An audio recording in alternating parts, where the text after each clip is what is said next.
Alex, John, Rudra madam, good morning. Good morning. Anju എവിടെ?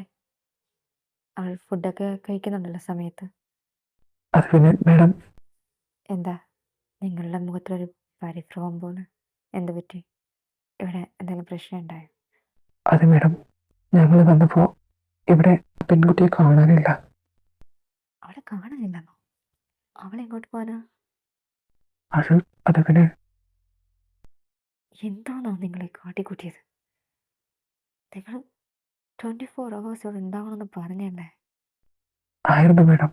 അർജൻറ്റായിട്ട് വിനീസനെ വിളിച്ചപ്പോൾ ഞങ്ങൾ അങ്ങോട്ട് പോയി. അപ്പോൾ ഇവിടെ രണ്ട് സെക്യൂരിറ്റീസ് ഉണ്ടായിരുന്നു. അവർക്ക് കണ്ണ് വെട്ടിച്ചിട്ടാണ് ആ പെൺകുട്ടി ഇവിടുന്ന് പോയത്. അതെങ്ങനെ? അവളുണ്ടായിരുന്ന റൂം ലോക്കിലായിരുന്നു. അതറിയില്ല മാം. ഞങ്ങൾ വന്നപ്പോൾ ആ റൂം ഓപ്പണായി കിടക്കുമായിരുന്നു. നമ്മളെ കെട്ടിയിരുന്ന കയറ് എന്തോ വെച്ച് അറുത്തിട്ടാണ് അവിടെ ഇവിടുന്ന് ഇറങ്ങിപ്പോയിരിക്കുന്നത്. കയ്യിൽ വെച്ചാ കേട്ടിട്ടിരുന്നേ? അത് മാഡം, ഞങ്ങൾക്ക് ഒരു അബദ്ധം പറ്റിയതാ. അബദ്ധം? അവളെ ഇനി എവിടെ ചെന്ന് കണ്ടുപിടിക്കാനാ ഞാൻ? മാഡം, ആ കുട്ടി സേഫായിട്ട് വീട്ടിൽ പോയിട്ടുണ്ടാവോ? അതെന്താ ഇത്ര ഉറപ്പ്? അല്ല മാഡം, അവിടെ ഇവിടുന്ന് രക്ഷപ്പെട്ടിട്ടുണ്ടെങ്കിൽ അവൾ സേഫ് ആകാനല്ലേ നോക്കും. ഞാനിനി എൻ്റെ കിച്ചൻ എന്ത് സമാധാനം പറഞ്ഞു കൊടുക്കുക? എനിക്കറിയില്ല. എന്നെ ഇനി ഒരിക്കൽ പോലും അവൻ വിശ്വസിക്കില്ല. ഇതിപ്പോ ഞാൻ ഞാൻ അവനെ തെറ്റിദ്ധരിപ്പിച്ചിട്ട് അച്ഛനെ വേറെ എങ്ങോട്ടെങ്കിലും ഷിഫ്റ്റ് ചെയ്തതെന്ന് വിചാരിക്കുവാൻ.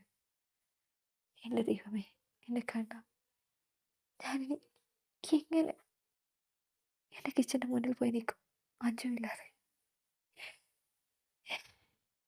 എന്നെ പരീക്ഷിക്കുകയാണല്ലോ എൻ്റെ കണ്ണ. എൻ്റെ മഹാദേവ, എനിക്കൊരു ഉത്തരം എന്താ? ഞാൻ അവളെ എവിടെ പോയി കണ്ടുപിടിക്കുക? എനിക്കറിയില്ല. എല്ലാവരും കണ്ണുവെട്ടിച്ച് അവൾ എങ്ങനെ ഇവിടെ നിന്ന് രക്ഷപ്പെട്ടു? ഇത്രയും സെക്യൂരിറ്റി ഉണ്ടായിട്ട് പോലും അവളെ രക്ഷപ്പെടാൻ എങ്ങനെ സാധിച്ചു? ഇനി എന്താ ചെയ്യുക? ഞാൻ എൻ്റെ കിച്ചനോട് എന്ത് ഉത്തരവാ പറയുക? അവൻ ഇനി എന്നെ വിശ്വസിക്കുകയും ചെയ്യില്ല. ഞാനിപ്പോൾ ഒരു കള്ളിയായല്ലോ. ഇനി ഞാൻ അവളെ എവിടെ നിന്നെന്ന് വെച്ചാൽ തേടി കണ്ടുപിടിച്ച് അവൻ്റെ കരങ്ങളിൽ എത്തിക്കുക. വിനയേട്ടനെ ഒന്ന് വിളിച്ച് നോക്കിയാലോ? ഏട്ടനോട് ഇത് ഇൻഫോം ചെയ്തേ പറ്റൂ. ഏട്ടനെ കൊണ്ട് എന്തെങ്കിലുമൊക്കെ ചെയ്യാൻ പറ്റൂ. എന്തായാലും വിളിക്കാം. ഇതെന്താ ചാരൂസ് ആണല്ലോ? എന്താ പണി തുടങ്ങി? അതിൻ്റെ ഷിഫ്റ്റ് ആക്കിയിട്ടുണ്ട്. അതാ ചാരൂസ് പെണ്ണെ വിളിക്കുന്നത്. ഇതിൻ്റെ കാരണം ഞാൻ കോൾ എടുക്കാം. പക്ഷേ അവർക്ക് ഡൗട്ട് വന്നു. ഹലോ മോളെ, പറഞ്ഞോളൂ. ഏട്ടാ, എന്താടാ, എന്താ പറ്റി? ഏട്ടാ, എനിക്ക് ഏട്ടനോട് കാര്യം പറയണ്ട. എന്താടാ പതറാതെ കാര്യം പറഞ്ഞു? ഏട്ടാ, ഞാനിപ്പോൾ അഞ്ചു ഉള്ള സ്ഥലത്തുണ്ട്.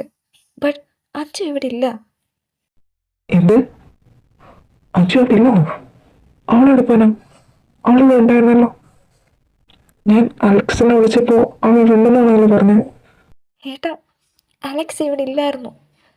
അവൻ്റെ മറ്റുള്ളവരെയും കണ്ണു വെട്ടിച്ച് ആൾ ഇവിടുന്ന് രക്ഷപ്പെട്ടു. എങ്ങനെയാണെന്ന് അറിയില്ല. അവർ വന്ന് നോക്കിയപ്പോൾ അവളെ ഉണ്ടായിരുന്ന റൂം തുറന്നു കിടക്കുമായിരുന്നു. അവളെ കെട്ടിയിട്ടിരുന്ന ആ ഭാഗത്ത് അവളുടെ കരങ്ങളിൽ കെട്ടിയിരുന്ന കയർ മാത്രം കെട്ടഴിഞ്ഞ് കിടപ്പുണ്ടായിരുന്നു. ഏട്ടാ, എനിക്കറിയില്ല അവൾ അവിടെ പോയെന്ന്. ഏട്ടാ, അവളെ കണ്ടുപിടിച്ചേ പറ്റൂ. ഏട്ടാ പ്ലീസ്. ഏട്ടാ, എന്താടാ, അവൾ പോന്നേ പോട്ടെ എവിടെയെങ്കിലും.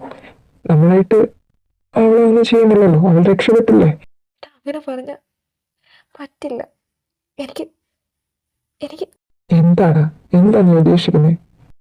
ഏട്ടാ, എനിക്ക് അവളെ എങ്ങനെയും കണ്ടുപിടിച്ചേ പറ്റൂ. എന്തിനാ? അവളുടെ പോയി തുടങ്ങി തുടയട്ടെ, അതല്ലേ നല്ലത്. ഏട്ടാ, അങ്ങനൊന്നും പറയല്ലേ. എനിക്ക് വേണ്ടത് ഓംകാരനായിരുന്നു.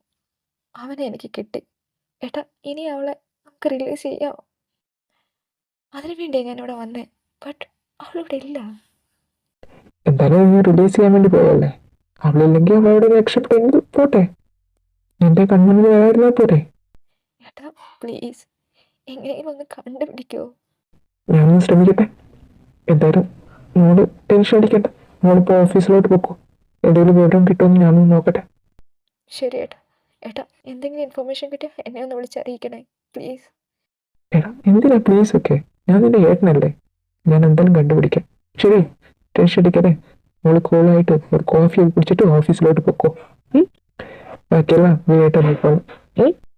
ഏട്ടാ എനിക്ക് കോഫി ഒന്നും കുടിക്കാനുള്ള സിറ്റുവേഷൻ അല്ല ഇപ്പോൾ ഉള്ളത്. ആകെ വട്ടാകുന്നു. എടാ ഒന്നുമില്ല, ഞാൻ നോക്കിക്കോളാം. ശരി ഏട്ടാ.